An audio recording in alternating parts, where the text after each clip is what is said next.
Today I'm going to be talking about nobody wants to work. Can't find anybody. They're not as good as they once were.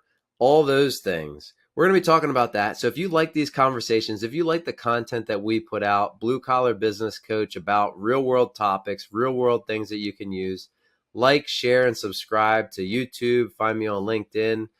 And I would love to keep you updated and help your business grow by sharing content. You don't want to miss this episode.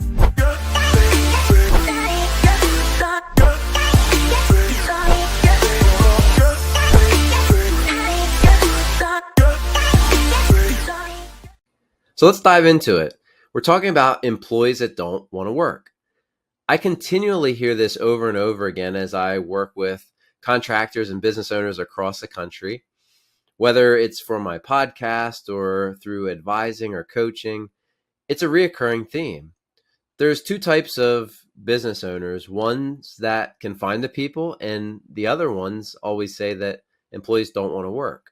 So I want to dive into this and just give some simple observations and tips that may be able to help you in this dilemma. I speak to contractors that say they have the work, they just can't find the people. That's a big problem. You need the people to do the work or you can't make the money. So we really need to understand this. But what's really going on right here? Over the last couple of years, there's been a change and a shift in the value of work, what people want, what people think is important, whether it's family time or free time. Gone are the days where people want overtime. They want free time. They want that Friday off when they work 4/10s. It's not just about making money.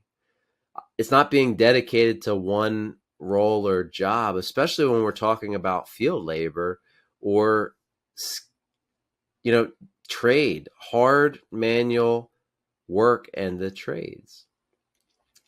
There's a couple myths that I hear from owners, and I want to kind of debunk those or just ask you to rethink these, to say, is this holding me back from getting people? A lot of times it's the mindset that we have that holds us back. So here's a couple things that I hear. They weren't raised the same way. So the first thing that I would say is you can't assume that people were raised the same way that you were. When you grew up, your family raised you to work hard and to value and to hustle and run to the truck and all these different things. But that might not be how they're raised today.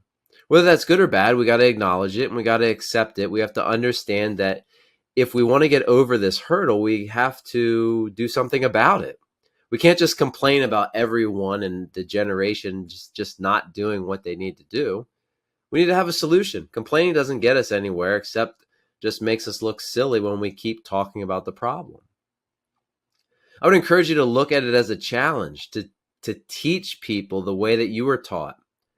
I would probably say that you need to teach it in a different way. You can't whack anybody over the head like you might have got whacked over the head. I mean, if you're in construction, I'm not advocating that, but it's a different world. So the way that you grew up and things that happened, you can't do that today. And I don't think it's right in any way, but you need to do it in a positive way. Show them what work is. What is the expectation? They probably have not been taught or shown what that is. So if you think this is the way it should be and they haven't been taught that, it's unfair to say they're not being the right thing. Similarly, they're going to look at you and say, I was raised this way. This person's a lunatic. That's not how my parents raised me, so I'm leaving. Nobody wants to work for you.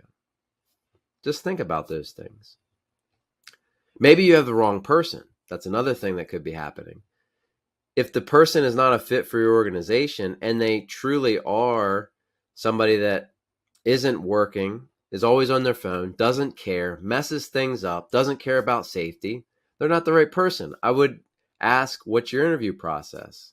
How have you screened them a little bit? And I don't mean a long interview process. I mean just getting some information that helps you make a better decision.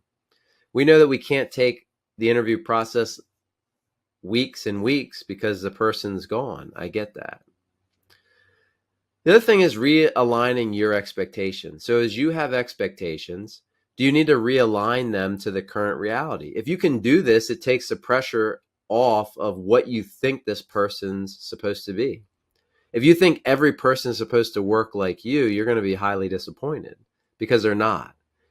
They didn't have your parents. They didn't have your lifestyle. They didn't have that. So we really need to understand, is it us or is it them?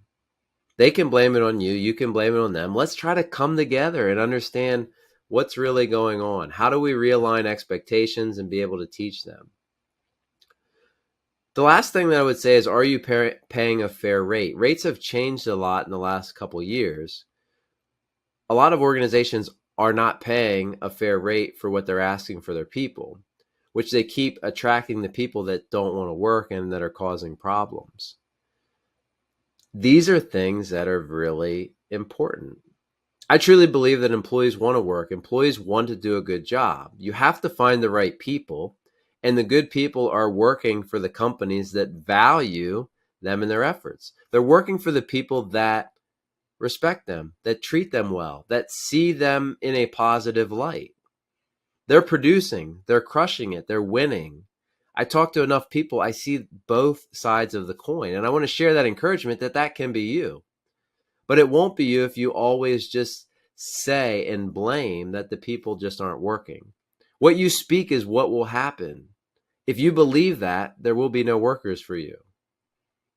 The people that believe they can have workers and that people are good and that they are working attract the people that do work. Imagine that. If you like this, if you think it's good, share it, connect it with it, subscribe to some of our other content, all content to help make you rethink business, to grow, succeed, and live your best